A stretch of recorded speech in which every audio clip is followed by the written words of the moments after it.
Hello everyone and welcome back. My name is Mr. Kowalt, and in this video I'm going to go over another problem. This is going to be a longer problem, so I can't really do this on my whiteboard, so I'm going to do this on a sheet of paper. So I'm going to use my dock camera. So remember, if you like my videos, please make sure you like them and hit the like button. Also share the videos as well as subscribe to my channel. And so with that out of the way, let's get into this.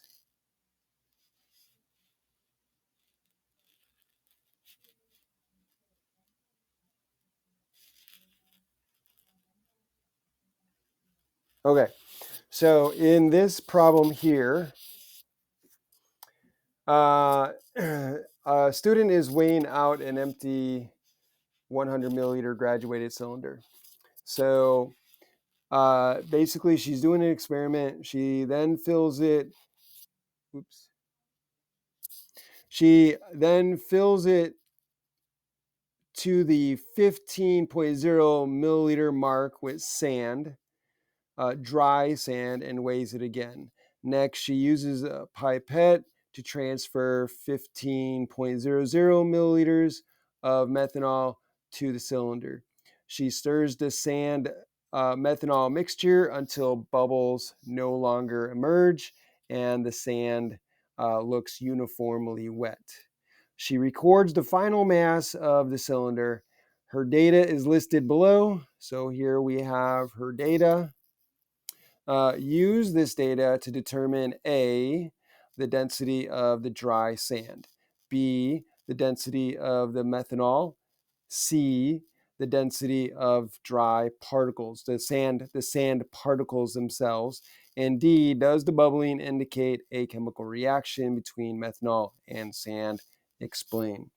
Okay, so let's begin with A. So the thing to remember is for the first three, A, B, and C, they're asking for densities. So remember, density is equal to mass over volume. So if you can find the mass and you can find the volume, just divide the two, and then you've got your density. So that'll be the trick here. So find those separately. So you're going to need the mass, the volume, and then divide. So for A, so A is asking us to determine the density of dry sand. So we're going to need the mass of the dry sand and the volume of the dry sand. So if we go here, the mass of the empty cylinder is this here, 24.8768 grams. And then we need then they're giving us the mass of the cylinder plus the dry sand. Well, if we can subtract out the mass of the empty cylinder from this, then we'll have the mass of the dry sand. So then let's do that. So here, so we'll mark this as A. So if I take 46.6525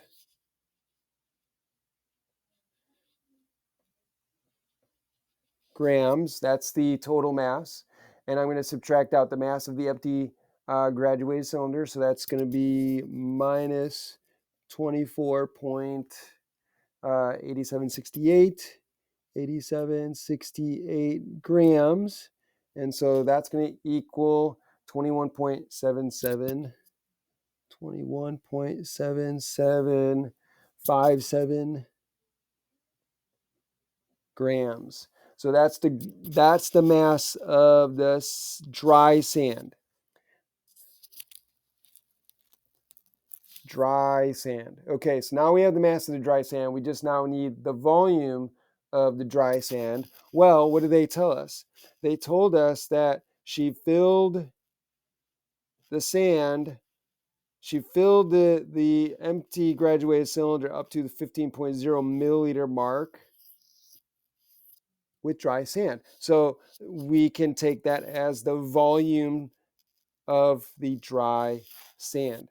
So if we take that volume, we take this mass, 21.7757 0.57 grams of the dry sand. Divide that by the volume that they gave us here. So 15.0 milliliters. And if we divide those two, we get 1.45. Hold on a second. So 21.7757 divided by 15.0, and we get 1.45171 dot dot dot. And so keeping in mind that our answer should only have the same number of sig figs as the least number. When you're multiplying and dividing, that's the rule. So we have 3 sig figs here. This 0 here for our volume is significant because there's a decimal point. Zeros at the end of the number are significant if there's a decimal point, and this has 6 sig figs, so this is less. So we can only keep 3. So 1, 2, 3. The 1 is less than 5, so we don't need to round the 5 up. So the answer is 1.45 grams per milliliter. So that would be the density of the dry sand. Okay, so that's A. What about B? So B, I'll write over here. So B, they want what? They want the density of the methanol. Okay, so again, we need the mass of the methanol. We need the density of the methanol. So again, they're giving us the mass of the cylinder plus wet sand. Well, wet sand is the methanol plus the sand. Well, we have the density of, we have the mass of the empty cylinder, right? We calculated the mass of the dry sand here, right?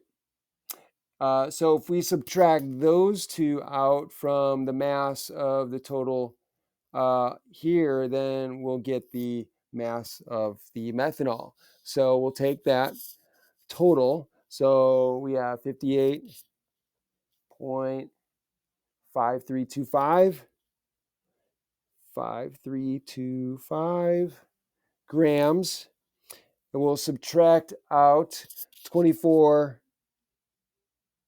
Where is it? The mass of the cylinder, right? Subtract that out, 24.8768. So 24.8768 grams.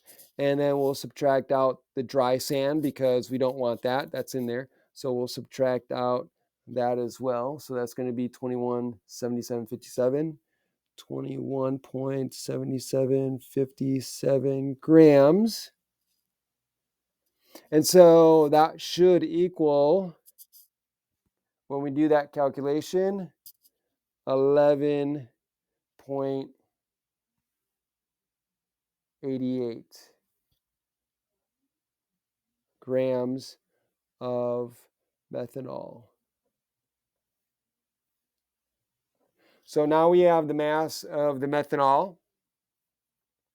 Now we just need the volume, and we have the volume right here. The volume of methanol is given to us, 15.00 milliliters, and we measured that with a pipette, and so that is our volume. So now all we need to do is take this and divide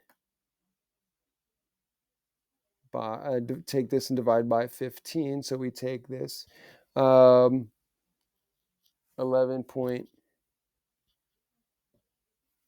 right over here, 11.88 grams. Divide that by 15.00 milliliters. And when we do that,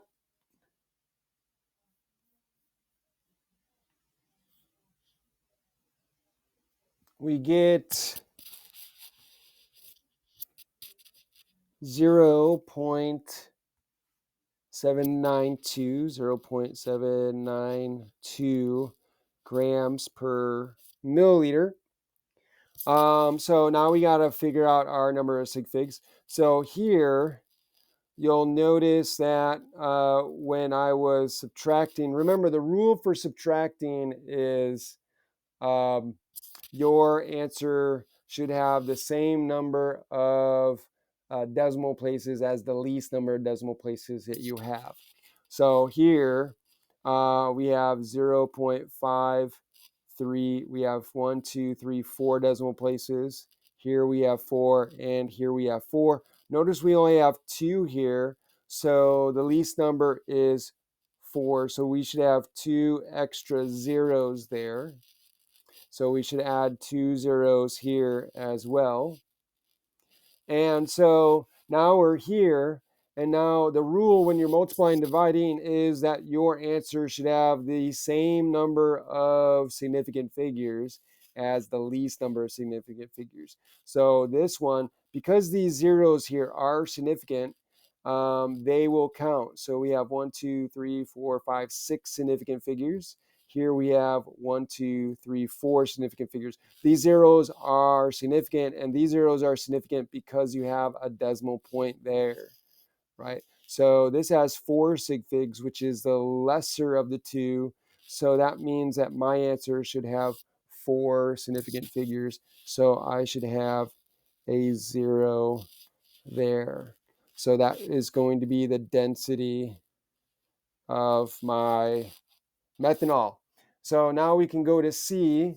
C here is asking for the density of the particles, the density of the sand particles. So we're looking at not the space. Notice here that the difference between here, the density of the, or at A, they wanted the density of the dry sand. Well, the density of the dry sand there was taking into consideration the space and the volume of the space that's not taken up by the sand, right? So the sand particles have spaces in between them. And so when we calculated the density of the dry sand there, we were actually taking in the volume of the space. So here for C, they want the density of the sand particles minus the space. Okay, so that's where the wet sand comes in. So if we can find we know the volume taken up by the density, I should say that the density of the volume of the wet sand, part of that is taken up by the methanol. So the methanol would go in between those spaces and fill up those spaces. So theoretically, the volume that's taken up by the methanol when you mix it in would be the volume taken up by that empty space. Okay, so they tell us that the volume of the sand plus the methanol is 26.4. So if we assume that the part of that volume is taken up by the methanol, 15 milliliters, we can subtract that out and we can get the volume of just the sand particles themselves, the dry sand. Okay, so let's go ahead and do that. So for C, they gave us 26.4 milliliters of the sand mixture, methanol and the sand. So that's 26.4 milliliters. If we subtract out the 15.00 milliliters of the methanol, we'll get, where is it? We're going to get 11.40 milliliters of sand. So that's the sand particles. Sand particles. So that would be the actual volume taken up by the sand particles in the mixture. So, excuse me. And so now we have the volume of the sand particles. The mass of the sand particles is what we calculated up here. So that's the same. So now all we need to do is take the mass of the dry sand, which is the sand particles. Take that, which is going to be 21.7757 grams. Divide that by the volume of our sand particles, 11.40 milliliters. And so now we just divide that. But now let's go back to our sig figs. So when we're subtracting, remember that the rule is for adding and subtracting that your answer should have the same number of decimal places as the least number of decimal places. So this only has one decimal place. This has two. So the least number is 1. So it should only be the 4. We keep an extra digit just for rounding purposes. We don't want to make a rounding mistake. And again, the number of sig figs is going to be the number of digits you keep for your decimal place. So here we have 4, here we have 4, and there we have 4. So there we have enough. Okay, so we have the right number here. So when we divide, remember the rule again is when you multiply and divide, it's the least number of sig figs. So again, this has 3 sig figs, 1, 2, 3. The 0 there is not significant because it's not allowed here. And then here we have 6. So again, the answer we get is going to have we should only have 3 sig figs in our answer. So when we actually calculate this out, we get 1.9101 grams per milliliter. But as we said, we can only keep 3 sig figs. So we keep the 1, the 9, the 1. The 0 is obviously less than 5, so we don't need to round the 9, or we don't need to round the 1, so it's 1.91 grams per milliliter. So that would be the answer to part C. Now, what about part D? I'm not going to write this down, but we can talk about it. So here, the question is, does the bubbling indicate a chemical reaction between the methanol and the sand? Explain. So why do we get bubbling when we are mixing? And what's the purpose of the mixing, right? So remember, it says she stirs the sand methanol mixture until the bubbles no longer emerge. So why is she doing that? Well, the reason she's doing that is because when you mix the methanol in with the sand, some of the air, remember I talked about how there's spaces between the particles? Well, that space is being filled by air, but then when we put the methanol in, the air is being trapped by methanol. So some of that air will be trapped. And so in order to get that air out, we need to mix it and drive that air to the top, and that's what's causing the bubbling. So the bubbling is not a chemical reaction going on. That's not indicating that we have a chemical reaction between methanol and sand. It's just that the air that is trapped in the methanol sand mixture is being driven out. It's being allowed to rise to the top and bubble out. And then we want to get rid of that space because the purpose of that is to remove any volume due to the air. And so any volume that you get here, which is the volume of the sand plus methanol, is only sand and methanol, no air. So we want to get the air out. So that's why we are mixing it, and that's why it's bubbling, so that we can get that air out. So I hope that makes sense. I hope that makes sense. And so I hope that was helpful. If you like this video, please like the video. Hit the like button right there, right over here somewhere. And if you if you like my channel, please subscribe to my channel. It'll help me out a lot. If you have any comments or questions, please put them in the chat or down below. Please share my videos with others. Thank you for joining me, and have a great day.